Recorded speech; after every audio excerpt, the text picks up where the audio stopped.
जय काली, जय माँ काली, जय भद्रकाली, जय गुरु गोरखनाथ बाबा आदेश, जय पशुपतिनाथ कुलदेवता आदेश बाबा। आज चाहिँ म छोटो भिडियो जानकारी हजुरमा आज आउँदैछु है। कृपया अन्तसम्म ध्यान दिएर सुनिदिनु होला सबैजनाले मेरो पिर है। गएको शिवरात्रिदेखि घर ढलाइ भएको भएर हामीले आसन बन्द गरेका थियौँ। त्यस दिनदेखिबाट पछि फेरि मलाई भाइरल अहिले रुगा खोकीले समात्यो।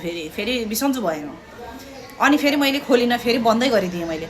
अनि यो चैतको भोलि जो 2 गतेबाट खोल्ने भन्ने जुन हल्ला थियो मैले भनेको थिएँ, गुरुबाले हजुरहरूमा आज कुरा राख्नु भएको थियो, त्यो पनि अहिले नसक्ने अवस्था आयो किनकि मलाई सन्चो छैन है। रुगाखोकी अलिकति कमजोरी भएको छ अहिले रुगाखोकीले। अनि त्यो सबैमा फोन मार्फत हामीले जानकारी दिएकै थिएँ। जसले कल गर्नु भएको छ आमाको थान सम्झिरहनु भएको छ, उहाँले गरेर मलाई झन् छटपट भयो। उहाँहरूको माया, आमाको थानलाई, आमाप्रतिको मान देखेर मलाई छटपट भयो। म आज 15-20 दिन मात्रै बस्न नसक्दा आसन बन्द गरेर बस्दाखेरि आमाको कति सन्तानहरू छटपटेर बस्नुपर्ने भएछ। उहाँहरूभन्दा दोब्बर म छटपटिएँ है। कति ठाउँबाट फोनहरू आइरहेछन्, अझै पनि आइरहेछन्, रोक्ने क्रमै छैनन्, रोक्ने स्थिति नै छैन फोनहरूको चाहिँ। अनि मैले भएन, अब म सबै माझ एउटा जानकारी राख्छु। सबै माझ अहिले बन्द नै छन्, थान बन्दै छन्। मलाई सन्चो नभएको भएर है हजुरहरू आज एउटा बिन्ती बिसाउँछु। मलाई अलिकति सन्चो नभएको र ध्यान तप जप पनि छ मेरो, त्यसले पनि अलिकति कमजोरी बनाएर र अहिलेको रुगाखोकीले गरेर ध्यान तप जपले गरेर अलिकति शरीर गलेको भएर मैले हजुर मार्फत चाहिँ यो जानकारी राखेँ है।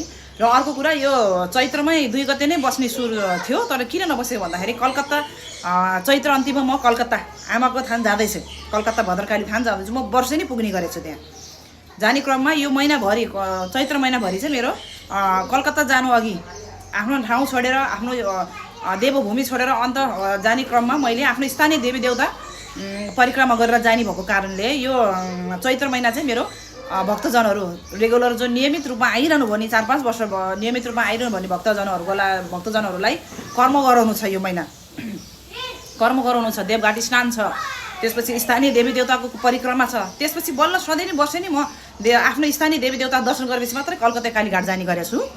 त्यही क्रममा अहिले यसपालो पनि त्यस्तै नै छन्। सबैजनालाई फेरि कलकत्ता कालीघाटको पनि दर्शन गराउने छु म है। गर्नुपर्छन्। भद्रकाली आमा यो विश्व ब्रह्माण्डको देवी हुन्। जता उहाँको सत्य छ हामी त्यही हामी दर्शन गर्नु जाँदाखेरि हाम्रो त्यो पनि ठुलो सौभाग्य हो है।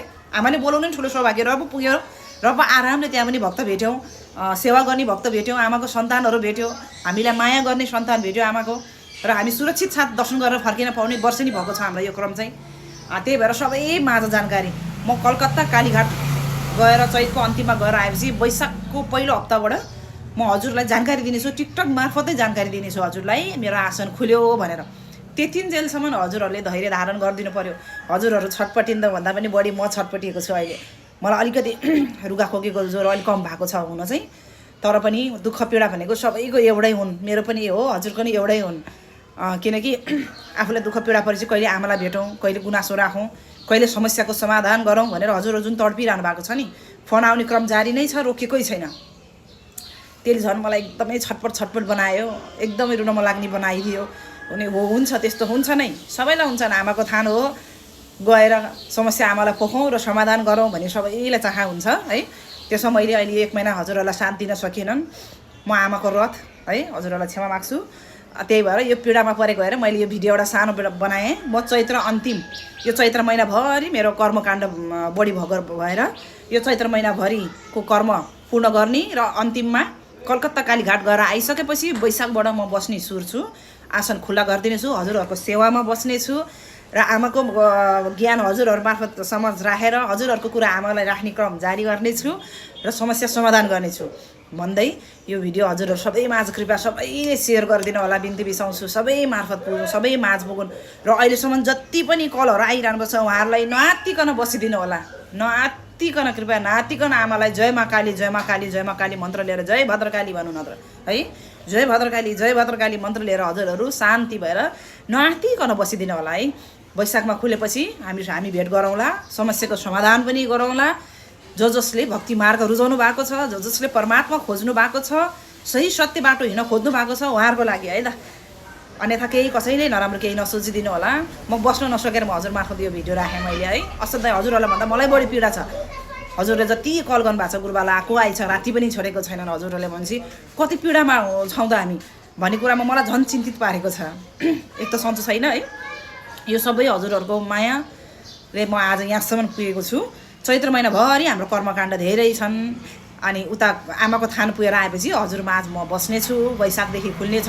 म टिकटक मार्फतै जानकारी दिनेछु हजुरहरूलाई भन्दै बिदा चाहन्छु। र सक्दो यो सबैले सेयर गरिदिनु होला ताकि सबै माझ पुगुन्, जानकारी पुगुन् र आमाको थान बन्द छन् अहिले भनेर धैर्य धारण गरेर बसिदिनु होला।